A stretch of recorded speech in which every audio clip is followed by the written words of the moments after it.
Good morning, and welcome to Lowcountry Charity Spotlight, presented by Merchant Cooperative. This morning, Christian Maurer is spotlighting one Lowcountry charity that is helping make our local community a better place. Merchant Cooperative, a full-service credit card processing company, is proud to sponsor Lowcountry Charity Spotlight each Saturday morning here on News Radio 94.3 WSC. And now your host, Christian Maurer. Good morning, Charleston. How you doing today? I hope you had a great holiday. I'm in the studio today with the boss, Christian Maurer Jr., sponsor of our show with the Merchant Cooperative, and Danny Gilbert, Executive Director of Eagle Harbor Ranch. How are you this morning, buddy? I'm doing well, thank you. Great. Well, I'll tell you what, let's start off with something real easy. Give us, first of all, are you a Charleston guy? Oh, I've been here since I was about 14. I do claim to have married a Southern girl, so I married a Hanahan girl, so I'm local. There you Graduated from Goose Creek High School, so that counts, right? Mm-hmm. Well, our office is over there. Well, sort of give us a little rundown on Eagle Harbor Ranch.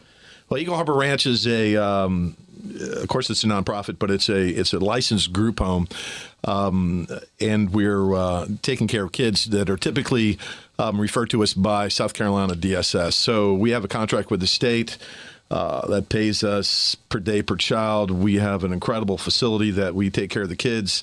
The money that we get that the state pays makes up about 60% of our budget. The other 40% we have to raise privately, through private donations, things like what we're doing today, civic groups, churches, things like that. But we're a children's home for kids that are orphaned, neglected, and abused. And I was explaining earlier that the state has these levels of care, and we're a level 1, so we're the lowest. So what we would do is... Well, when you're level 1, so those are, say, kids with the least amount of... Exactly. They need the least amount of care? Or? Least amount of, maybe therapeutic services. So these kids would not be diagnosed with any major social or any kind of... just not diagnosed with any kind of disorder, anything like that. They are just kids that have bad parents. We've got kids there that have, lived in cars. We've got kids that were taken away from their parents because their parents were unclean or unfit, or the parents were kind of strung out on drugs, or they didn't send the kids to school. What do you see the most of the parents? Drugs, I imagine. Well, I tell you, when you say parents, that's a tough word because typically you don't see two parents. So you usually would see one parent, and typically it's a mother. And in most of the cases, there's some drug involvement. There's a lot of neglect. There's this cycle where they don't have because they don't do, and because of that, they can't provide for the children, and in turn, we get called by Department of Social Services. So I'm assuming there's a certain amount of joy that you get from helping these children out. Yeah, I was talking to you about what you guys do, and you seem pretty excited about it. I personally feel like this is what God created me to do. So I worked for SPAWAR here, or a contractor for SPAWAR for 13 years. And what's SPAWAR, Danny? Government engineering, gotcha. Naval communications here on the East Coast, but they served the whole Navy, specifically with what I was doing. And I gave that up because I felt like I was created to do something different. So my wife and I, in 1995, sold everything we owned, moved to this children's home in Alabama called Big Oak Ranch, lived there for 4 years, and decided we wanted to come back home. Charleston was home, but we didn't want to do anything less. So we came back here in 99. I started working for an architectural firm downtown while he let me inside my office there, start a nonprofit, and put a phone in and answer it. Eagle Harbor, although Eagle Harbor didn't exist until we purchased property, I think 2002. We got our first kids in 2004. Was the place in Alabama similar to? Very similar, Did you model it from that pretty much? Definitely, we modeled it from that. We made a few changes that we thought were better. When we went to Alabama, we accepted what they gave us, and I made $5,000 a year. My wife made $5,000. They gave us a $1,000 education bonus, and I thought, I can live on this for a very short period of time. So when we came back to Charleston, not only did we want to pay our employees more money, but we wanted to provide the resources that the employees needed to survive in that environment. It's a tough job. Yeah. What if someone wants to look into your website? Let's throw your website out there. What is it? www.eagleharborkids.org. Okay. Phone number? 843-6 888-5995. I'll tell you, Danny, we're coming up on a break. I got a lot of questions for you. And we're going to talk about the kids, and we want people to call and get a hold of Danny and donate money. And we're going to talk about volunteers. Appreciate it. You're listening to Lowcountry Charity Spotlight, presented by the Merchant Cooperative.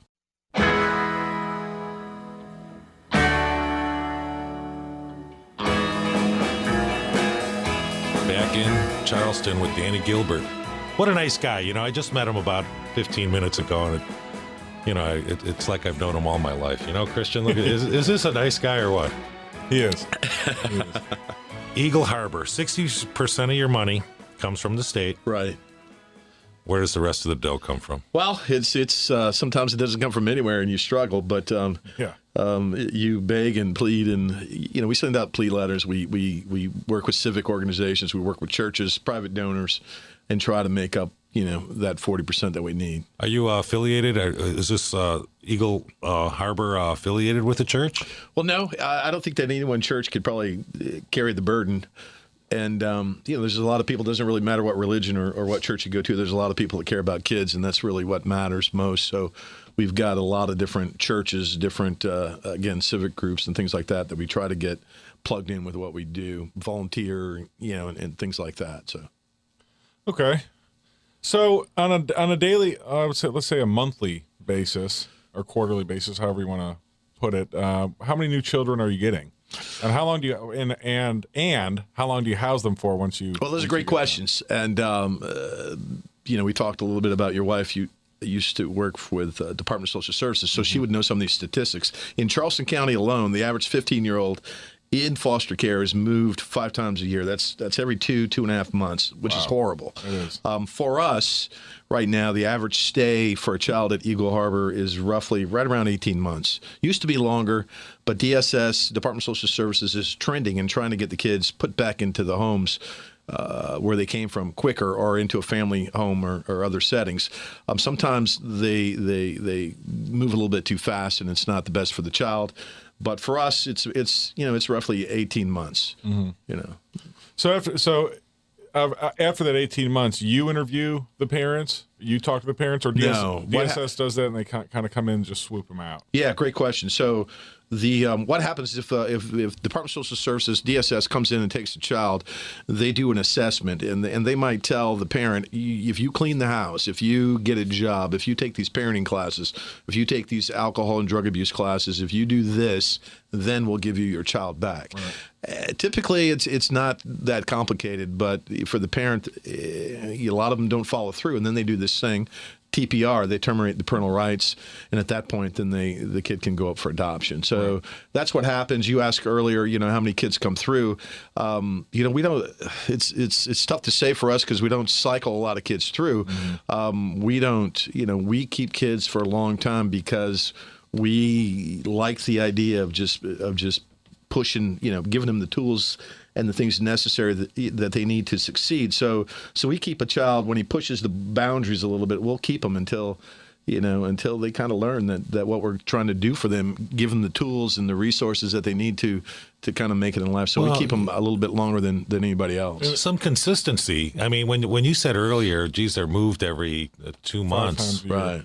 I mean, as a kid, that's got to be it's tough. There's no consistency. There's no routine. Well, that's because people are giving up on them.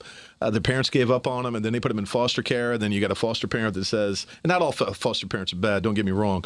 There's lots of good foster parents. But in many cases, the foster parent says, the holidays are coming up. We don't need Billy in our house during the holidays because Aunt Susie's coming. So they give the child back to DSS. They try to find another placement. Mm-hmm. Or the kid becomes a little bit difficult or is very competitive with one of their own biological children. And then at that point, the foster parent says, we don't need this. So what we do, I mean, we put up with a lot, but we get good results. I mean, there's structure, there's love, there's a kick in the butt. There's all those things when the kids come out to Eagle Harbor, and we're not going to give up on them for making a mistake. You're just awesome. Not going to do it. And what's the average age group of? Right now, The average age for us right now, and again, it trends, but right now we're probably at 11 and a half. Our youngest is 7. Our oldest is 17. We are licensed from 4 to 21. So a kid that's in foster care at the age of 18 can sign himself out of care, or they can stay in foster care till they're 21. And, and there's a lot of benefits if a kid does stay in. But what happens is the kid, the structure that comes along with DSS at age 18 and a day, sometimes the kid doesn't want to put up with it, and he'll just say, I'm signing out, and he'll leave. So a kid that ages out of foster care is more likely to be homeless, incarcerated, dead on the street, without a job. The statistics are horrible. As a child that comes to you, you say you have them for 18 months. What would be a daily routine, Danny, that your organization would offer? Well, I used to think this was normal because it involves chores, but a lot of kids today don't do chores. So I would say, like today.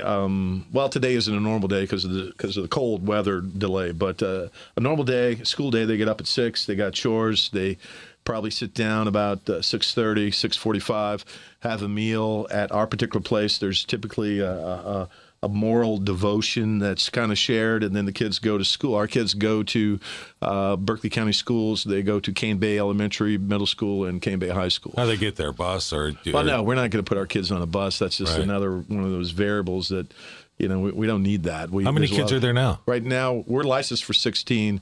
We've turned 70 kids away in the last 4 months. We've turned 500 kids away in the last 6 or so years. And again, we're working on an expansion now. Though, so if you had the funding, you could take all those Absolutely. kids. Absolutely. Yeah. Does the government? You say the state kicks in a level. What about Uncle Sam? Well, no. Well, Uncle Sam gives the money to the state, and the state pays us, but we don't get any other stipend or anything like that. So private donors. Private donors. How do you donate? You can go to the website. There's a donate now right on our homepage, www.eagleharborkids.org. You can call us on the phone. We can take a credit card over the phone. We can do this through PayPal, whatever you're comfortable with. Write us look us up on the website. Send us a check. I mean, we'd love to have the money, and There's a lot of people in Charleston that have a lot of money that could give I hear that. And I hear there's a lot of people that are just looking for people that they can trust. And I would guarantee you this, that Eagle Harbor is a good steward of whatever comes in. And if we can't use it, whatever it is, and we can always use cash, but the other things, people drop stuff by all the time. If we can't use it, donations we give it to people. are more than just money. Yeah, clothing, shoes, supplies, toilet paper, tissue, whatever. Food. We have a good group of people out at Dale Webb. I don't know if you know anything about Dale Webb, but they're pretty close by, and a lot of the retired folks out there. And every now and then you'll see one of the cars pull in, and they're just bought an extra bag of groceries. They bring it over and just leave it in the office. We give it to the houses. Besides money and material things, what about people that donate their time to come in to help you out? Yeah, we have a lot of different things going on. We have, of course, we have construction projects, maintenance projects. Typical ordinary volunteer stuff, but then also we have the opportunity for people to get involved in some of the kids' lives. We have mentoring opportunities. We have people that just drop a meal by and say, is that like a Big Brother type of thing? Well, yeah, but you have to do this certain paperwork, and but that's something that we need. If you said outside of cash, what do you need, Danny? I would say positive role models in these kids' lives, and another 10 guys like you. Well, that would be good. We could use, I'll tell you a great need is some African American role models. Yeah. Probably 50% of the kids that are at Eagle Harbor are African American, and that's a big need. I mean, just positive role models. That Christian, you got some guys time. you might want to talk to at the co-op. Kevin Corley and those guys over there. Those are great guys. Yeah. Great role models. Yeah. We'll hook you up with Good those stuff. guys. Mm-hmm. Yeah. So, do you guys also do separate counseling for children that can come in and just get counseled and then leave, or is it just no? That's not us. Okay. No, there's some higher levels of care that offer some counseling, some outpatient counseling for kids that are just in the in the general population. But for us, no, that's not what we do. Now, some of our kids do go to counseling, and typically that would be Berkeley Mental Health or something like that. Right. But it's not as extensive as a kid that's a higher level. Okay. Yeah. You mentioned in Somerville you have 81 acres out there. 81 acres. It's a beautiful ranch. 30 acres of fenced pastures, We've got a 5.5 acre lake, got a zip line that crosses it. Boy Scouts came out and did an Eagle project and built us a zip line. So that's another one of those volunteer Have you tried opportunities. it? Yeah, I've tried it. Your arms were longer after a 90-pound boy, I'll go all the way across, but a big guy like myself, I kind of weigh out right about the middle and drop in the lake. But it's a good time. Sounds like it. Yeah.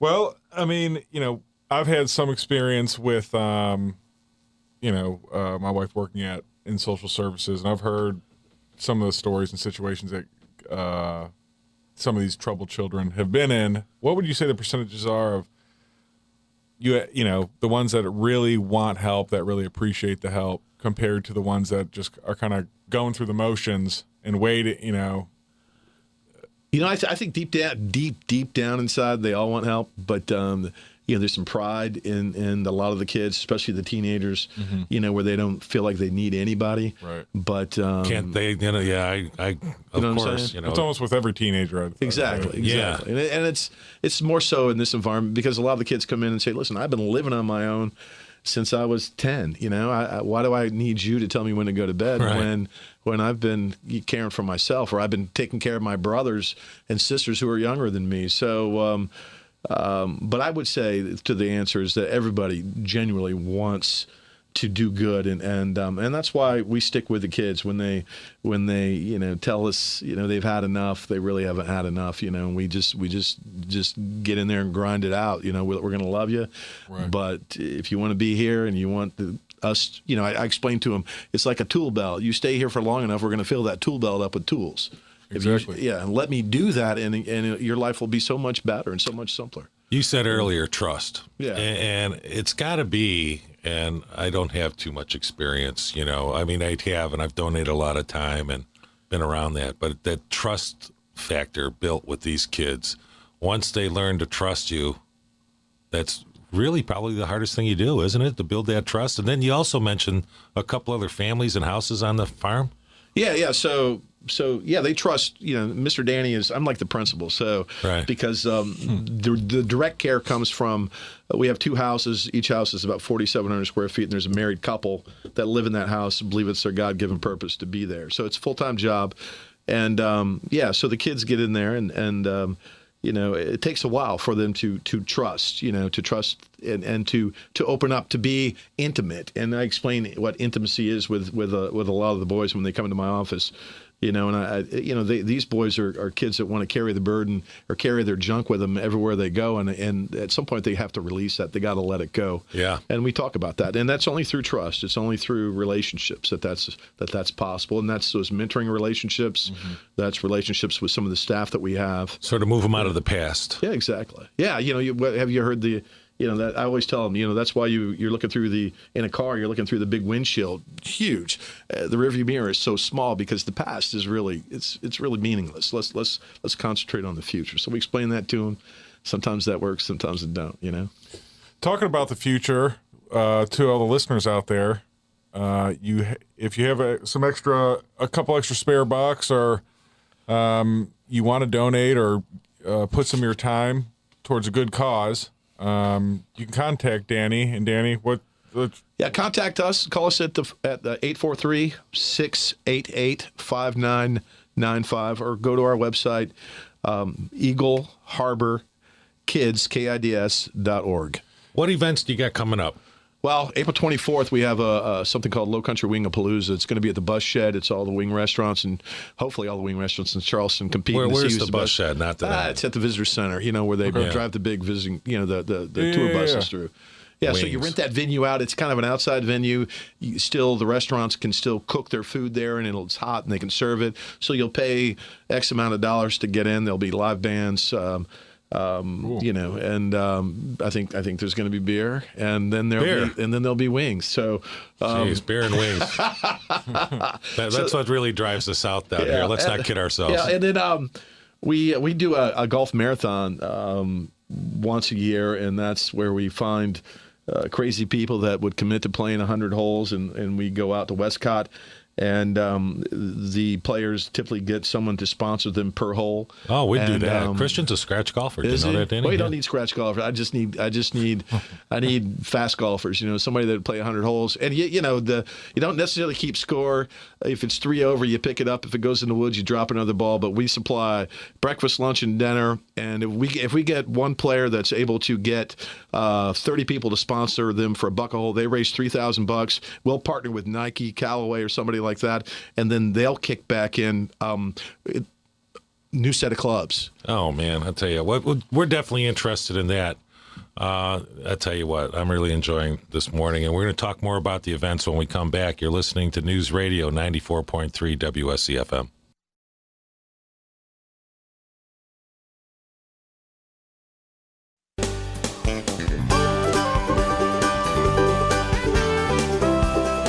All right, Danny, it's me and you one-on-one. Let's go. Let's talk about this golf stuff. Yeah, Are you a good golfer?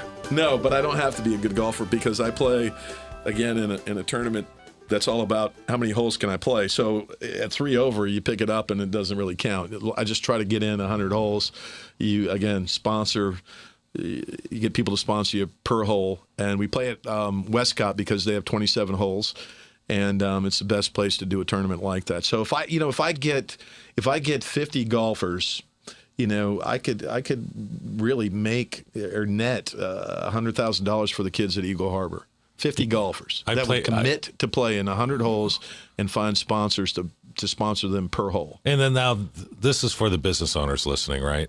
Yeah, it's for anybody. Individuals, because again, I was telling you during the commercial that once a person reaches a certain level, there's a kickback that comes in where it's an incentive thing. So if you get 10 people to sponsor you $1 a hole, you bring in $1,000, then we typically partner with different golfing companies around or club manufacturers, and then they'll kick back a retail value of maybe $500 or give you a gift card so you can go pick you out a new set of clubs, that kind of stuff. So a $3,000 level will get you probably another $700 worth of golf. So for every hole you merchandise. play, dollars donated, you get people to. Well, I've had people sponsor 10 cents a hole. We've had people sponsor $2, $3, $5 a hole. But again, the goal is, $3,000 per player.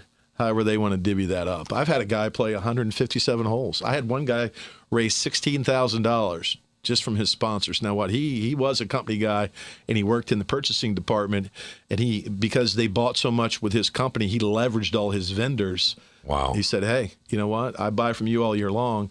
How about you sponsor us in this golf tournament? And he brought in $16,000. You want to give special thanks to them? Is there some people out there you want to give special thanks to? Well, not necessarily. I mean, we did a lot of stuff with JW Aluminum in the day, and it was some of their employees, and it was a pretty cool event. We had a tentative day for this. If you follow our website, you'll see a date pop up.